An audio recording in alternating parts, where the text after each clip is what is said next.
What's up guys, my name is ESO and welcome to the channel. In this video guide I will be showing you a full walkthrough on how to get the unique weapon called Cito's Shiny Slugger by doing the quest called Safari Adventure, and I'll also be showing you how to build your character and the weapon itself so you can do the most damage with it possible. It's really quite easy and very possible to do over 40,000 damage with this weapon. So to give you some idea, this guide is going to show you how to make this weapon hit consistently for 4,162.5 damage, and then get those sneak attacks of 41,620 damage. Now some of you might have noticed that the swing speed on this weapon is slow, but let me put your worries at rest because this doesn't matter in the slightest. Because the way this build works is that we can just stay in VATS forever. You're just going to have unlimited AP and critical attacks, as I'm about to show you. And obviously if you play on harder difficulties, VATS is definitely the best place to be when you're using melee weapons, because obviously you get insane damage resistance yourself while you're moving in slow motion. So if that sounds like fun, come here on the map to Safari Adventures. It's located just here, in the very north corner of Nuka world. So once you're here, you'll find Cito battling a gator. Just help Cito defeat the gator and he will invite you into his cage, also known as his house, to meet his family. So just follow him back to the primate house located here on your map. If you don't know where it is, just follow him, he'll show you where it is. Once here, Cito will give you a shiny thing, also known as a holotape to us. Just listen to the holotape and find out what you can help him with. After listening to the holotape, just talk to Cito again. Here you will have the opportunity to get a gorilla follower and Cito himself to help you out on this quest. You must however pass a speech check to get the gorilla follower. Cito come with new friend. Cito help. Can you get your family to help us? Chris big and strong. Chris help new friend and Cito. Fantastic! Now you have a huge badass silverback gorilla named Chris following you. I thought the name was a bit of an anticlimax, but there we have it. Cito does as Cito pleases. Also, am I the only person who sees this similarity? That cannot be a coincidence. So we must now find the Big Triangle House, also known as the Visitor Center. It's located here on your Pip-Boy. It's not actually marked on your map though, but once you arrive, head on inside. Do take care though, because there's another gator, and it's imperative that every time you kill an alligator, you must remark, "See you later, alligator." If you don't do this, this build will not work for you. When you're done, just head over to the duffel bag next to this door. Get the AFAD manifesto. You can listen to it if you like for some added lore. But we're going to want to look at the terminal because on there's a ransom note, and if we read that, it will give us the next clue. The doctor has apparently been taken hostage at the Angry Anaconda, so ask Cito if he knows anything about where that might be. Lo and behold, he does! He gives us what is undoubtedly the best description of an anaconda I've ever heard in my life. Very big. Very snaky. Very snaky. Very snaky. Snaky. We can now travel onwards to the Angry Anaconda. It's pretty hard to miss, it's located just here on your Pip-Boy. The reason it's hard to miss is the Angry Anaconda is in fact a roller coaster. But do take care because there are lots and lots of gators in this area. I actually suggest sniping them out from a distance before you engage. If you are struggling with these big enemies that kind of look like death claws, I highly suggest that you check out my video on the weapon that I'm currently using. We are actually playing this game on very hard difficulty, but this weapon is so overpowered that it makes it look like I'm playing on very easy or something. It literally shreds anything in the game with lots and lots of health. I'll leave a link down in the description below on how you can get it yourself. So next, come over to the camper van in the centre of the Anaconda. On the roof we will find another duffel bag with more lore inside, and also most importantly a key to the caravan, because I'm not about that lockpicking life. So simply unlock the door, and inside this orange chest on the table we will find the key to the science lab. So now we must go back to the visitor center or the Big Triangle House to open that door. So head on inside and open the door using the terminal.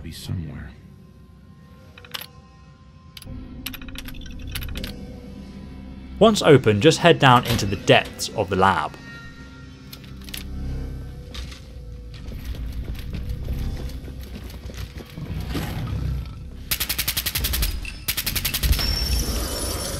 On your way down, if you head through the door to the right, you'll actually find some lore about this quest.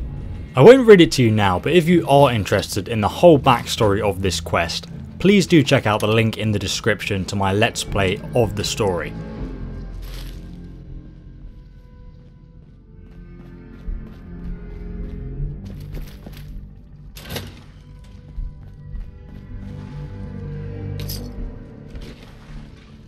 There's actually an albino gator down here as well, so do watch out for that.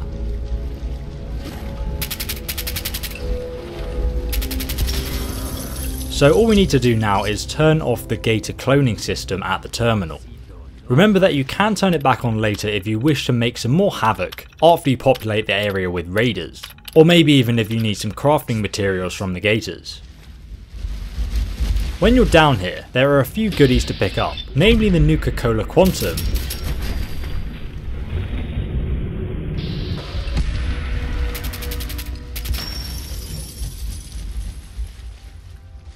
and there's also a boss chest here with tons of loot. Obviously do take care of the gators though, there are quite a few down here, I think about 5 or 6.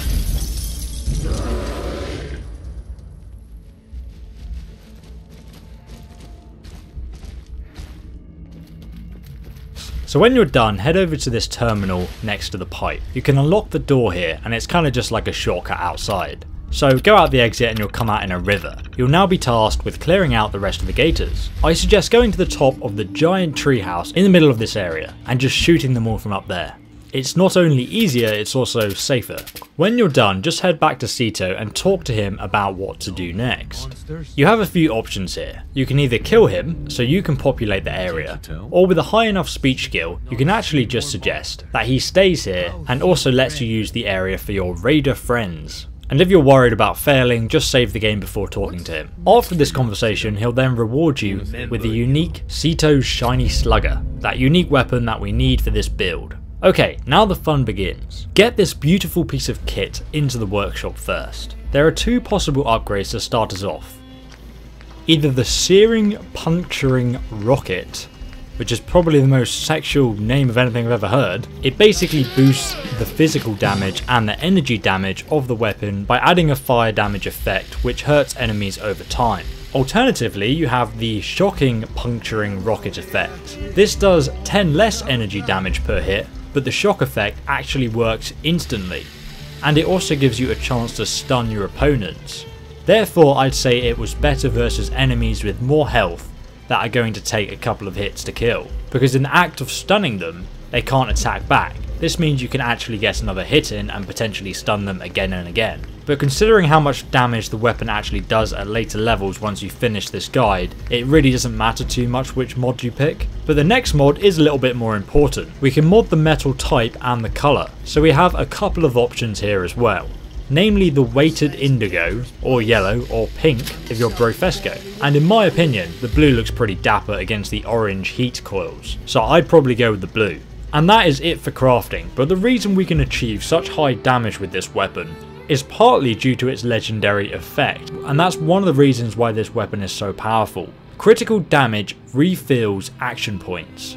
Because of this effect, it's actually possible to stay in VATS whenever you're in combat, so you'll never have to hit anybody outside VATS again once you've got the perks I'm about to tell you. Because the way this works is that you'll be able to hit people with critical hits almost every other attack. As you can see in the video, I literally always have critical hits available to me. So let me now explain how you can hit like a truck. So there are 2 main attributes to consider. The most important being strength. At 10 strength, we do double damage with melee weapons, but we can actually raise our base strength to 12. Just check out the guide in the description on how to do that. But after we have done this, we can then use chems, clothing, armor effects, or even just power armor to boost it further. Just follow my guide in the description on solid ways on how you can boost your strength. To be honest, you can stop at 15 strength and you can still almost one-hit anything in the game, but I went to 20 myself, so my weapon did over 600 damage. I know it says almost 1000 in the video, but I was kind of just messing about and seeing how high I could get my strength when I was testing. But next up, it can be beneficial to have a high luck skill when you're using this kind of build, because the luck skill actually increases the speed that the critical meter grows with each attack. So I suggest getting probably a max of 10 or 12 luck, and that would be high enough. You can max out as well, but there's not as much need as strength. Now you're ready for the perks, and to be honest guys, I'm going a little bit overboard here just to show you what you can do. But I could probably go on for hours about things you could do to maximize your damage.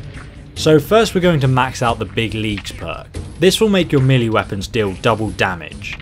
Next we're going to get the Rooted perk. This gives you another 50% boost to your damage when standing still. And if you didn't know, your attacks when you're in VATS always count as standing still, even when you use the Blitz perk.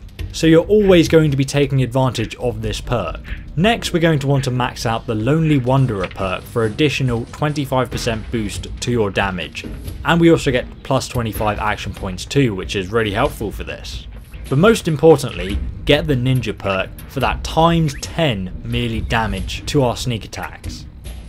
And then we're going to want to get the Blitz perk. Now if you didn't know this either, the way Blitz works is that the further you travel to the enemy, the more damage you do. So if you attack an enemy in VATS from a distance of several meters away, this gives another 25% damage boost. And if you're right next to them, you'll probably only get like 10%. Now get the Bloody Mess perk for another 15% boost to your damage. And finally, in order to maximize our critical attacks, we're going to want to get the Better Criticals perk. This will boost the damage of your crits by 250%. Now get the Critical Banker perk, which will allow you to save up to 4 critical attacks ready to use whenever you want. So if you've got a harder enemy that you need to take out quickly, or actually to be honest with this, you can just pretty much spam it whenever you like. So for the perfect synergy, grab the Grim Reaper perk. This makes any attack that you do in VATS have a chance to refill your critical meter and restore all your action points. And this works in addition to the effect on your weapon. And lastly, the 4-leaf clover. This makes every hit in VATS have a chance again to fill your critical meter for even more crits. And you're literally just going to have crits for days after you've done this. And there are many other perks and magazine buffs that we can also unlock and use, but I mean, where do I stop guys? I could just go on for ages. And what I'll do, I'll just add a list in the description on some of the things that you can use if you're really keen and you're a bit of a completionist like me. Clearly the combo for lucky crits with agility and strength build is just absolutely monstrous. I think we've proven that here. So in VATS, this weapon will hit for 1665 damage. But if you critical hit, which you'll be doing every few attacks, you'll instead be doing 4162.5 damage. And if you do normal sneak attacks, you will do 16,650 damage. But if you do a critical sneak attack, and to do this, you obviously start out sneaking, you target an enemy in VATS, and then as you attack them, you activate your critical attack at the same time. And well, my loyal subscribers, you will be doing 41,620 damage a hit, which is just staggering. And what you can do is if you select, for example, 3 enemies in VATS while you're sneaking, and you have 3 critical attacks ready, or even just 1 critical attack ready, you can sneak critical the first enemy, and you might then get another critical, and you can just carry on doing that again and again until everyone's dead. And it's just so fun to do. But I mean, the idea behind this weapon is that you can consistently stay in VATS and literally just watch a movie of beautiful limb smashing mayhem and consistently hit those critical attacks. It's just a really fun way to play, to be honest. Anyway guys, I do hope that you found this video helpful. The reason I'm getting a bit hysterical here is that you can get these numbers even higher, but I'll just save that for the build guide that I'm working on. And when that's finished, I'll link it down in the description below. But anyway guys, I really do hope you found this video helpful. Please give it a like if you did, and then I'll know that I should make more. Maybe a guide for the best weapon of each type too. Or you can even leave your suggestions in the comments below of what you guys want to see next. Be sure to keep up to date with my Facebook page, Instagram and Twitter feed, or even just subscribe to the YouTube channel so you never miss my daily Fallout 4 video guides. My name is ESO and I will see you, loyal subscriber, in the next Fallout 4 video guide. Thanks for watching and goodbye, have a fantastic week playing Nuka World.